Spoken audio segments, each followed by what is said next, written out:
जद कीता पंजाबिया ने कीता है कमाल हो जो बोले सोनिहाल। हम पंजाबी चैनल के श्रोताओं, आज के कार्यक्रम में मैं आपका स्वागत करता हूं। मैं अपने कार्यक्रम में गाजियाबाद की विभिन्न हस्तियों से आपको मिलाता रहता हूं। आज जिस शख्सियत से मैं मुलाकात करा रहा हूं वो गाजियाबाद की जो मोक्ष स्थली है उसके प्रमुख प्रबंधक हैं। आप मोक्ष स्थली का देखभाल करते हैं और वहां पर आने वालों की जो काम होते हैं उनको देखते हैं। उनका नाम मनीष पंडित जी है। तो सबसे पहले मैं मनीष पंडित जी आपका बहुत बहुत स्वागत करता हूं कि आप अपने इतने कीमती समय में से अपना समय निकाल कर मेरे इस कार्यक्रम में पधारे। मैं आपका बहुत बहुत आभारी हूं। जी धन्यवाद, आपका आभार।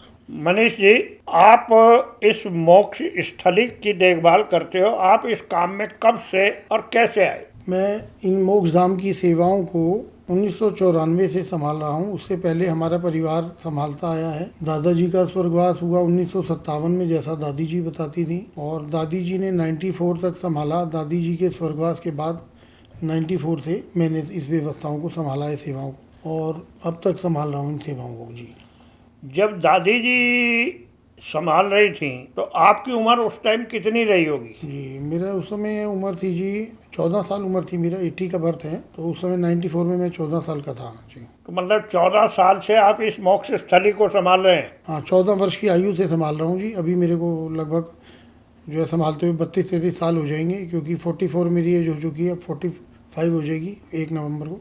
आपके दादाजी पहले गाजियाबाद से पहले कहाँ होते थे?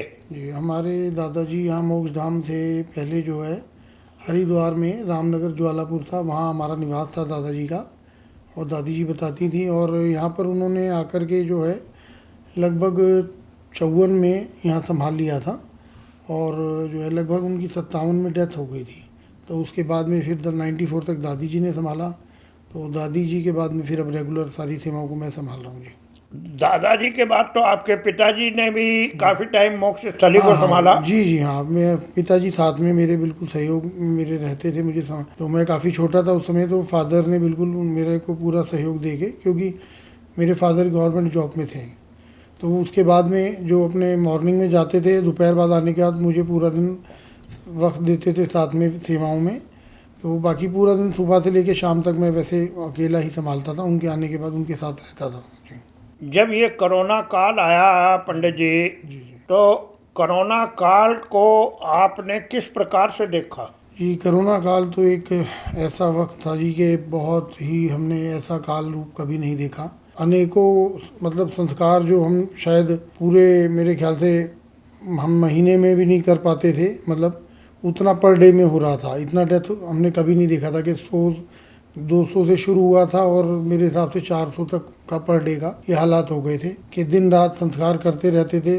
मतलब कि 2 घंटे शायद हम लोग रात को जब बिल्कुल ऐसे हो जाते थे कि अब हिम्मत नहीं है, तब हम रेस्ट करने के लिए बैठ जाते थे। तो वरना हम लगाइए 18 घंटे लगभग हम पूरा दौड़ते थे सुबह से लेकर रात तक, कि सबके संस्कार कराने में उनका सहयोग करना, लकड़ियाँ प्रोवाइड कराना, और पूरे स्टाफ को सपोर्ट करना, कि जिससे कि क्योंकि किसी के साथ 2 आदमी था, किसी के साथ 4 आदमी थे, किसी के नहीं भी थे, किसी के 10 लोग भी थे, कंधा देने वाले भी नहीं थे, तो हम लोग कंधा भी देते थे, साथ उठा के शरीर को रखवाना, अग्नि लकड़ी तक पहुंचाना।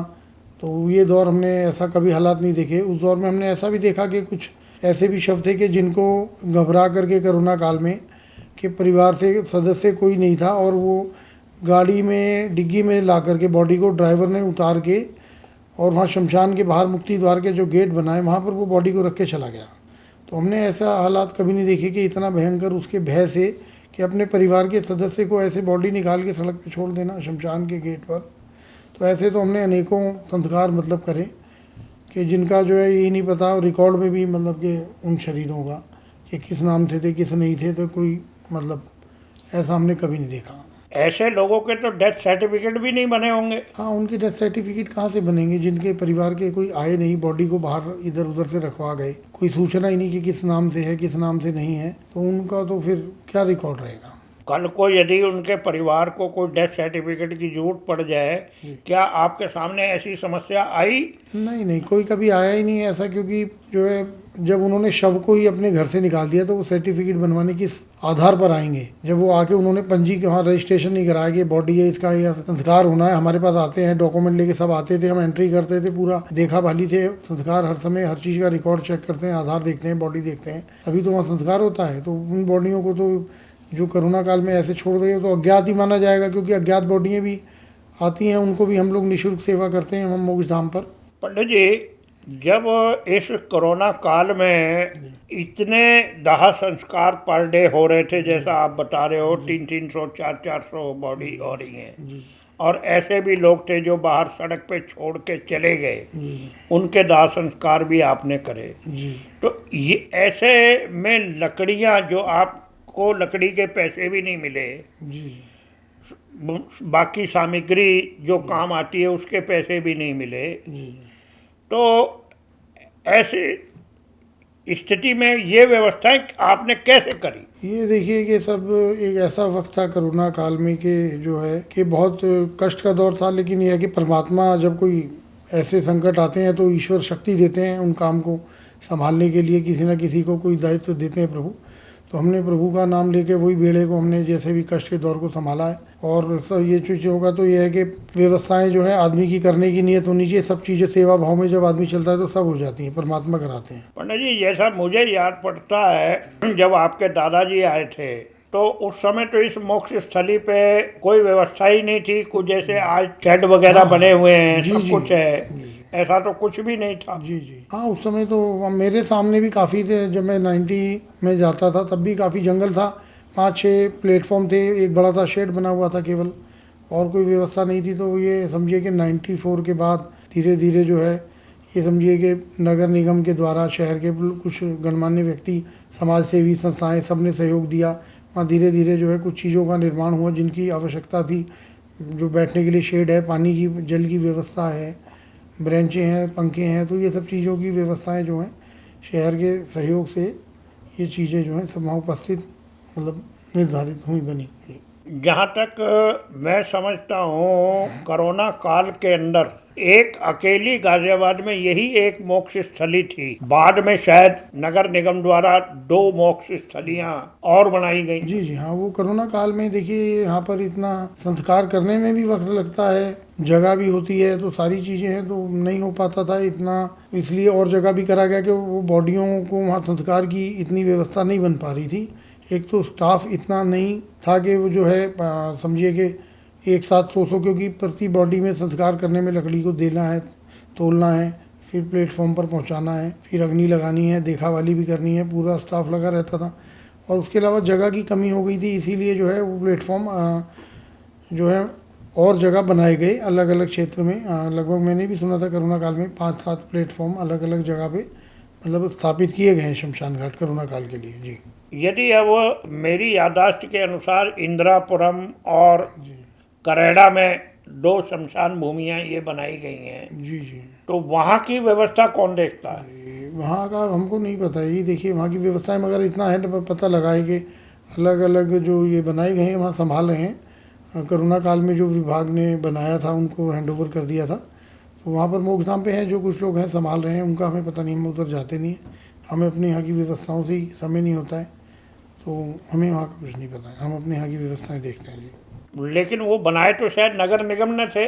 जी हाँ, वो ना कोविड काल में नगर निगम ने सब बना के व्यवस्थाएं करी थी जो कि लोगों को परेशानी ना हो, संस्कार की सब जो है जगह भी मतलब मिले और सब सुविधाएं मिले। बड़ा कष्ट का दौर था। जी मनीष जी, कभी ऐसा वक्त भी आया है कोरोना काल के अलावा, जब कोरोना काल निकल गया, सब चीज़ ठीक हो गई प्रभु की कृपा से, कभी ऐसा समय भी आया कि भाई आपके यहाँ पे स्थान ना हो और आपने कहा भाई करेड़ा चले जाओ या इंदिरापुरम चले जाओ, ऐसी स्थिति आती है कभी? देखिए कि कोरोना काल में तो ये परेशानी थी, लेकिन ऐसा देखिए कि जब कभी गर्मी का मौसम ये बहुत भयंकर सर्दी का होता है तो ऐसा होता है कि डेथ का एवरेज ना बढ़ जाता है। तो उस दौरान जब संस्कार की डेथ का एवरेज बढ़ जाता है तो हमारे यहाँ जब जगह फुल हो जाती है सब हम लोग उधर डाइवर्ट करते हैं। वैसे तो हमारे यहाँ लास्ट जो है इवनिंग का समय 5:30 तक का है और 6 बजे तक भी हम लोग वहाँ संस्कार करा के फिर 9 बजे तक उनको देखा भाली करके फिर 10 बजे हम लोग भोजन करते हैं, रेस्ट करते हैं। फिर सुबह हम लोग 5 बजे उठ जाते हैं और 5 बजे से उठ के सारे स्टाफ हम लोग सफाई और सारी चीज़ों को वहाँ, क्योंकि सबने 6 बजे 7 बजे से 80 पूजन के लिए आना होता है, तो वो 80 पूजन के बाद फिर वहाँ सफाइयाँ भी होती हैं।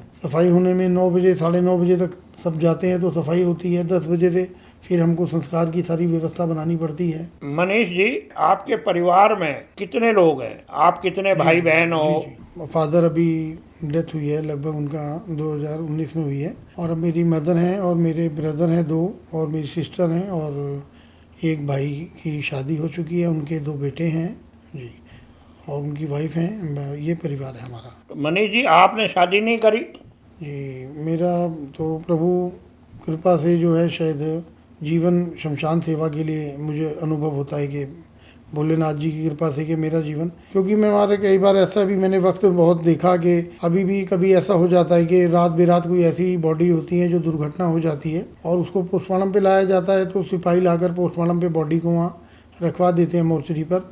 तो उसके बाद में जो परिवार के सदस्य होते हैं वहाँ पोस्टमार्टम तो मॉर्निंग में होना है, तो वहाँ रात को कोई व्यवस्था नहीं होती है, तो किसी के साथ एक लोग हैं, किसी के साथ छोटे बच्चे हैं, कोई देखा वाली नहीं है, तो हम लोग उनको अपने पास लाके वहाँ बैठने का स्थान है हमारे यहाँ पर, हॉल बना हुआ है, तो वहाँ उनको पानी भोजन जो हमसे बनता है वो सेवा हम करने का प्रयास करते हैं कि ऐसे कष्ट के दौर में कोई परदेसी यहाँ है, उस पर पता नहीं आर्थिक स्थिति में है क्या कुछ है नहीं है, तो इसलिए हम ऐसे लोगों का सेवा करने का भी हमें अवसर मिलता है, कोई कष्ट में होता है, तो इसलिए मैं तो 24 घंटे वहीं रहता हूँ, दिन रात 24 घंटे जी। मेरा कमरा वहीं है, मैं मोक्षधाम में रहता हूँ जी। आपकी माता जी या आपके पिताजी कहाँ के निवासी हैं? कहाँ से आए, कहाँ के रहने वाले हैं? देखिए, मदर तो मेरी अमृतसर पंजाब से जी थी, मेरे नाना जी सब लोग उधर से थे, दिल्ली आ गए थे और दिल्ली में फिर जो है यहाँ अपना गांधीनगर कहलाता है, जो गांधीनगर दिल्ली में एक प्रीत विहार के पास नगर है, तो वहाँ मेरे ननिहाल वहाँ का है और मेरी जो मदर हैं मतलब वहाँ से आके इधर दिल्ली गांधीनगर शिफ्ट हो गए थे पंजाब से काफ़ी समय पहले। तो नाना जी मेरे अमृतसर में जो है वो पहलवान थे, तो उनको बाग फ्रूट के मतलब ये सब था कारोबार, और उसके बाद जो है कुछ वहाँ पंजाब का थोड़ा माहौल ख़राब हुआ था, उस दौरान वो यहाँ आ गए थे बच्चों को लेकर। तो जैसे मुझे पता लगता था कि बताते थे नानी वगैरह भी, मम्मी भी, तो हमने खुद देखा हमारे फिर नाना जी के हमने बचपन गुजारा है। उनको घोड़ों का बहुत शौक था, उनके यहाँ काफ़ी उन्होंने अपने मतलब घर के आगे का काफ़ी बड़ा प्लॉट, हम बचपन में जाते थे देखते थे उनके घर में मतलब घोड़े बंधे होते थे, गायें भी होती थी, क्योंकि हम बचपन में दूध वगैरह नहीं पीते थे, घर वाले हमें कभी कहते थे तो हम नहीं पीते थे, लेकिन वहाँ हम जब जाते थे तो पता नहीं हमें उनके यहाँ का जो गाय का दूध होता था, एक पीतल का इतना बड़ा ग्लास होता है, उसमें हमें नानी देती थी, वो पता नहीं किस चीज़ में शायद छुआरा वगैरह डालती थी क्या, वो चॉकलेटी फ्लेवर लगता था, तो हम वहाँ दूध पी लेते थे। मतलब बचपन की कुछ आज आपने बात करी तो ये मुझे याद आया। This program is powered by सैफab, crafting your dreams. Mixon, dream it, live it. Karyan, commercial residential warehouse. Anand Gold, Ronak, harmony in health, harmony in life. तो मनीष जी, आपकी माता जी पंजाब से हैं, पंजाबी बोलती भी हैं मेरे से, क्योंकि मेरा आना जाना आपके परिवार में है जी जी, लेकिन आपको मैंने पंजाबी बोलते हुए नहीं देखा। जी जी, मैं एक्चुअली बचपन से ही इस सेवा में मोक्षधाम में 14 साल की आयु में ही पढ़ाई कर रहा था। पढ़ाई के साथ साथ फिर ये दादी जी के जाने के बाद ये दायित्व आ गया, क्योंकि शहर से हमारे जो लोग आते थे तो घर पे लेने आते थे, जब वहाँ पर इतनी व्यवस्थाएं नहीं थी, तो मैं जब घर से मुझे लेके जाते थे तो मेरे मन में, क्योंकि संस्कार में कराता था, तो वहाँ से कराने के बाद में फिर मैं वहाँ 2-3 घंटे रुकता था देखा वाली के लिए, तो फिर मेरे मन में आने लगा कि वहाँ जब सब लोग आते हैं, कुछ लोग को असुविधाएं ना हो, सबको एक समान सेवाएं मिले, तो मैंने दिन रात वहीं रहना शुरू कर दिया कि जो भी लोग आते हैं मुझे घर से लेने के लिए ढूंढते हैं तो मैं वहीं रहूँगा, तो 24 घंटे जो भी आ रहा है उसके कष्ट में उसकी सेवा में रहूँगा। वैसे आप पंजाबी समझ तो लेते होंगे? हाँ, मैं समझ लेता हूँ जी जी, क्योंकि मेरे से भी कई बार पंजाबी में बोल लेते हो थोड़ी थोड़ी टूटी फूटी। हाँ जी, थोड़ी थोड़ी टूटी फूटी आती हैं।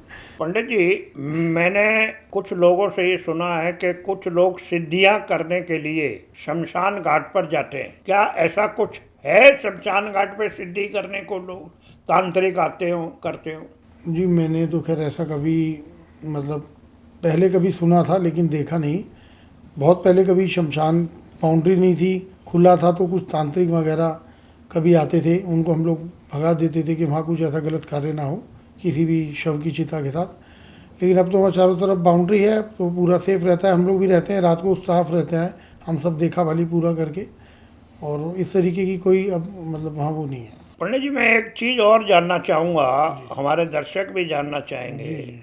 हम लोग किसी भी अर्थी के साथ जाते हैं, घंटा, आधा घंटा, 2 घंटे रुक के हम लोग तो आ जाते हैं, जी जी और आप वहाँ 24 घंटे रहते हो। जी जी लोग बाग कहते हैं जी रात को शमशान घाट पे नहीं जाना चाहिए, जी जी। क्या आपको कभी कोई वहाँ डर नहीं लगता? देखिए, डर की तो बात यह है कि एक मन का भय होता है। जब भय कहते हैं ना कि भय से ही इंसान डर जाता है, भूत किसी ने नहीं देखा है, तो एक हमारे मन का एक विचार होता है, उसको सोचते हैं कि ये भय है और यही भूत है। तो ऐसा कुछ नहीं है। बाकी कहते हैं जैसे अच्छे संसार में इंसान होते हैं, बुरे भी होते हैं, तो इसी प्रकार से आत्माएं भी होती हैं, अच्छी बुरी। तो ऐसा नहीं है, जिनका मोक्ष नहीं होता है वो आत्मा भटकती हैं, कुछ समय उनका ऐसा होता है, फिर उनको उस समय के बाद मोक्ष मिलता है। उनको जल्दी नहीं मिलता जब तक उनकी सदगति नहीं करा दी जाती है, तो वो भटकती हैं प्रेत योनि में। ये हमारे पुराणों में भी लिखा है। तो ऐसा अनुभव मैंने 1-2 बार किया भी है। ऐसी बात नहीं है कि वहाँ रात बेरात ऐसी चीज़ों का कुछ आभास हो जाता है, वो दिखती नहीं है और हर कोई चीज़ उनको महसूस नहीं कर सकता है। तो उसके लिए मैंने अनुभव किया है, क्योंकि ईश्वर की कृपा है, तो मैं इसलिए अनुभव कर लेता हूँ। नेगेटिव पॉजिटिव का मुझे पता लग जाता है कि ये थोड़ा ऐसा है, तो भगवान की ये कृपा है कि मेरे को ये उन्होंने कृपा से मतलब ये ज्ञान दे रखा है। और मैं ये सोचता हूँ, मेरी सोच ये है कि सबको इस संसार में आना है और जाना है। जो परमात्मा ने जिसको जो दायित्व जो कर्म दिया है, उसको सेवा भाव से, रोटी के लिए पेट के लिए सब कमाते हैं, अन्न खाना है सबने, अन्न से ही शरीर चलेगा। तो उसके अंदर जो हम अन्न खा रहे हैं, जिससे हमारा शरीर चल रहा है, वो परमात्मा ने दिया है। जो कर्म हमें दिया, जिस कर्म के द्वारा वो हमारे पास अन्न आ रहा है, जो हम करके ग्रहण करें, तो उस कर्म को भी हमें ये देखना है कि परमात्मा ने दिया हमें। जैसे एक एग्जाम करने के लिए हमें मिलता है ना, अच्छे से अच्छा करके हमें पास होना होता है स्कूल में, तो ऐसे ही हमारी लाइफ का एग्ज़ाम है जो हमें मिला है, जो परमात्मा को हमें जाके हमारा रिजल्ट वहाँ जब हमारा खुलेगा तो हमें तब अपना चेहरा दिखाना है कि हमने ये अच्छे से अच्छा करा है। तो ये मैं अपनी सोच रखता हूँ कि ईश्वर की कृपा सदैव बनी रहे, सद्बुद्धि सत्मार्ग दें, और तो बाकी कुछ चाहिए नहीं। संसार में खाली आता है, खाली आती जाना है। पंडित जी, जो काम आप कर रहे हो उस काम को हर कोई तो कर नहीं सकता। ये एक आपकी अलग मेरे ख्याल से पीढ़ी है जी जो ये सिर्फ इसी काम को ही करते हैं। देखिए कि हमें जैसे बचपन से पता लगा हम मोक्ष का कार्य करते हैं, हम लोग महाब्राह्मण हैं, हमें महापात्र भी कहते हैं। जजमान लोग जो बोलते हैं आप महापात्र हैं, महाब्राह्मण हैं, तो हमारा ये कर्म कांड का कार्य है। हम शादी ब्याह शुद्धिकरण का नहीं करते हैं, ये हमें पीछे से चलता है, हमारे पीढ़ी दर पीढ़ी हमारे दादा परदादा करते आए हैं। तो मेरे को तो 94 के बाद जब मैं इस लाइन में आया तो मैंने पाठ पूजा सीखी, जो है विवेका शिशु मंदिर जो है स्कूल है, तो वहाँ जो है वहीं अपने आचार्य जी हैं, ऐसे संदीपन शर्मा जी, उनके फादर हंसराज आचार्य जी थे। तो मैंने संदीपन जी से जाकर के, जब मैंने इस दिशा में चला तो मैंने उनसे जाकर पाठ पूजा का थोड़ा उनसे ज्ञान लिया कि मैं ये संस्कार की पूजा विधिवत सीखना चाहता हूँ कि जिस कर्म को मैं कर रहा हूँ मेरे से कहीं उसमें करने में मेरी तरफ से कोई त्रुटि ना हो, कोई कमी ना हो, क्योंकि जो सामने वाला व्यक्ति आ रहा है मेरे को मेरे विश्वास पे देख के मुझसे पूजा करा रहा है, उसमें कोई कमी रहेगी उसका दोष मेरे ऊपर लगेगा। कि मेरे घर वालों ने बचपन से मेरे को जो संस्कार दिए, दादी ने मुझे समझाती थी, मैं दादी के पास मेरा वक्त बहुत उन्हीं के साथ व्यतीत हुआ है।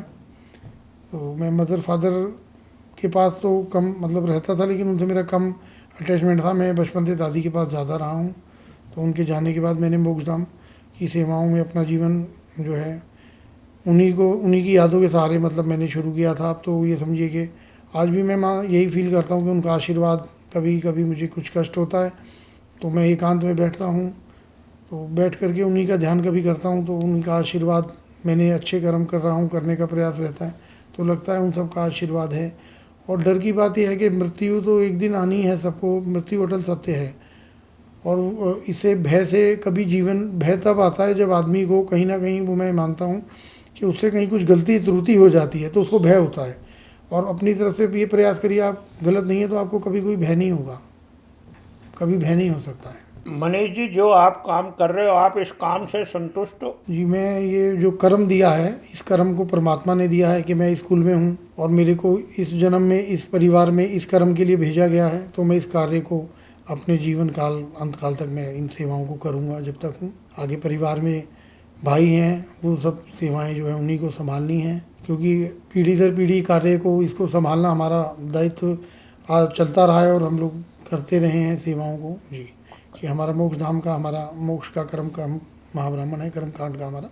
अब तो मैंने देखा मनीष जी, आपकी माता जी भी लगभग काफ़ी समय शमशान भूमि पर ही रहती हैं। जी जी हाँ, उनका काफ़ी आध्यात्मिक शुरू से ही उनका भी सब रहा है, भजन, भगवान की भक्ति, ज्ञान। तो अभी है कि उनका भी मंदिर है मोक्ष धाम पर, तो वो मंदिर पे मंडे को आते हैं, पूजा करते हैं, सोमवार को तो आना होता ही है, बाकी कभी भी मन होता है तो मंदिर पे आते हैं। और मैं तो शमशान तो एक ऐसा स्थान है, इसमें मानता हूँ कि कैलाश के बाद शिव जी का दूसरा स्थान शिवालय शमशान है। और वहाँ आने के बाद तो मैंने ऐसा अनुभव करा है, मैंने ये देखा है कि जिन व्यक्तियों को मैंने ये देखा कि वो वहाँ बैठने के बाद उनके जो भाव जो है, जो भावनाएं हैं कि मतलब जिनकी कभी नहीं सोच सकते कि बदल जाएंगी, वो ऐसे मतलब हमने बदलती हुई देखी हैं कि आदमी वहाँ बैठने के बाद, वहाँ आने के बाद, क्योंकि वो 24 घंटे अखंड चेतन स्थान है जहाँ पर भी अग्नि का अखंड संस्कार चलता रहेगा, चेतन होता रहेगा, तो वो स्थान जो है एक शुद्ध स्थान हो जाता है। ये शमशान एक यज्ञशाला है। इसके अंदर जब संस्कार होता है तो वो अग्नि जो है, अग्नि से पवित्र कुछ नहीं है। तो ये मैंने सुना था, तो पढ़ा भी था मैंने। तो अग्नि के अंदर कहते हैं कि जब 5 तत्वों का शरीर, एक ये वो यज्ञशाला है शमशान, जब उसमें समर्पित होगा, उसका संस्कार होगा, वो होने के बाद में ही तो वो परमात्मा तक पहुंचने का उसका वो अग्नि परीक्षा समाप्त होगी, तभी तो वो जीवात्मा जो है वहाँ परमात्मा के चरणों में पहुंचेगी। जब वो शरीर को त्यागेगी, शरीर में रहते हुए परमात्मा को नहीं देखा जा सकता, इन नेत्रों में इतना ज्ञान, इतनी शक्ति नहीं है कि परमात्मा को देख सकें। तो ये मैं अपना अनुभव है, जो मैं सोचता हूँ, जिस हिसाब से मैं चलता हूँ, करता हूँ ये कर्म, मैं बचपन से ये मानता हूँ और यही मानता, मेरी सोच है कि भगवान की पूजा केवल, जो मैं महसूस करता हूँ कि जब मैं किसी के कष्ट में किसी को देखूँ, उसका सहयोग सेवा करूँ, चाहे वो जीव जंतु हो चाहे मनुष्य हो, तो उस किसी को भी देख करके मेरे को कष्ट होता है कि कोई कष्ट की परिस्थिति में, तो मैं उसको कुछ ना कुछ सहयोग सेवा करके जल भोजन जो भी या जो मेरे लायक बनता है तो मैं करने का प्रयास करता हूँ। और उसी को करने के बाद मुझे संतुष्टि होती है कि हाँ, ईश्वर प्रसन्न है कि मैं इस करने लायक उन्होंने बनाया तो मैं कर सका, क्योंकि करवाने वाले वही हैं, बिना उनकी कृपा के, उनकी आज्ञा के एक पत्ता नहीं हिलता है। मनीष जी, क्योंकि आपके इस शमशान भूमि पर 12, 14 या 15 मेरे ख्याल से प्लेटफार्म है जी जी, और हर प्लेटफार्म पे लगभग अलग अलग आदमी खड़ा होता है दाह संस्कार कराने के लिए। हाँ जी, 41 है लगभग हमारे यहाँ प्लेटफॉर्म। जी जी, 41 जी, 41 है। जी जी।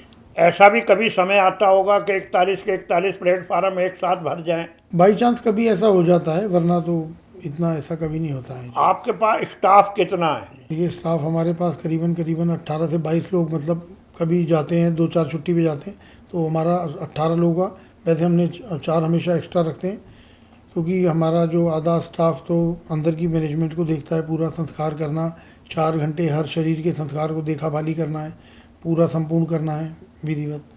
और हमने 6 लोग वहाँ लकड़ी की स्टॉल पे रखे हैं, जो लकड़ी को छांटते हैं, तोलते हैं, लोडिंग करते हैं गाड़ी में, फिर अंदर पहुँचाते हैं। तो हमारे पास लगभग 18 से 22 लोगों का स्टाफ रहता है जी। मनीष जी, जो आदमी आपके दाह संस्कार करा रहे होते हैं, वो जो श्लोक पढ़ रहे होते हैं, जी जी, जो दाह संस्कार की विधि करा रहे होते जी हैं, जी, क्योंकि हर शव के साथ आप स्वयं तो खड़े नहीं हो जी जी, सकते, जी जी, जी। तो उनके कर्म कांड से आप संतुष्ट हो कि वो ठीक करा रहे हैं? जी हाँ, वो कर्मकांड का जो संस्कार हमारा कराते हैं, उन सब को कर्मकांड का ज्ञान है। उन्होंने जो अंतिम संस्कार के मंत्र होते हैं, पाठ पूजा होती है, वो उन्होंने विधि सब उनको आती है, उन्होंने सीखी हुई है। अपनी तरफ से तो यही प्रयास रहता है कि हर आदमी जो आ रहा है हमारे पे पूरा श्रद्धा भावना से, तो हम अपनी तरफ से जितना विधिवत हो, और यहाँ तक कि जितना अज्ञात शब्द भी होते हैं, हम तो उनका भी विधिवत प्रयास करके, उनका भी लकड़ी हवन सामग्री वगैरह सब विधिवत डाल के उनका भी संस्कार करते हैं जी। मनीष जी, जो मैंने ये कार्यक्रम शुरू किया है, हम पंजाबी, जी। आप पहले आदमी हो जी जी, कि मैंने कुछ अपनी लाइन से हट के जी आपको बुलाया है। जी जी। मेरे इस प्रोग्राम को आप कैसा समझते हो? अच्छा अनुभव और बहुत अच्छा फील हुआ, और मैं आपको बहुत बहुत बधाई देता हूँ, शुभकामनाएं देता हूँ अपनी तरफ से। मनीष जी, मैं आपका बहुत बहुत धन्यवाद करता हूँ कि आप मेरे इस कार्यक्रम में अपना कीमती समय निकाल कर आए। धन्यवाद जी, बहुत बहुत आपका भी धन्यवाद। हम पंजाबी चैनल के श्रोताओं, आज मैंने आपकी मुलाकात मनीष पंडित जी से कराई, जो गाजियाबाद की मोक्ष स्थली की व्यवस्था को देखते। आगे भी भविष्य में मैं आपकी गाजियाबाद शहर की चुनिंदा हस्तियों से आपकी मुलाकात मैं कराता रहूंगा। जब तक के लिए आप हमसे जुड़े रहिए और हमारे चैनल को लाइक करें, सब्सक्राइब करें और शेयर करें। और हाँ, सब्सक्राइब करना ना भूलें। यदि आपने मेरे चैनल को सब्सक्राइब नहीं किया है तो आप चैनल को सब्सक्राइब कर लें, ताकि चैनल सबसे पहले आपको देखने को मिले। धन्यवाद मित्रों। This program is powered by SafFab, crafting your dreams. Mixon, dream it, live it. Karyan, commercial residential warehouse. Anand Gold, Ronak, harmony in health, harmony in life. जद कीता पंजाबिया ने कीता है कमाल हो, जो बोले सो निहाल। सत श्री अकाल।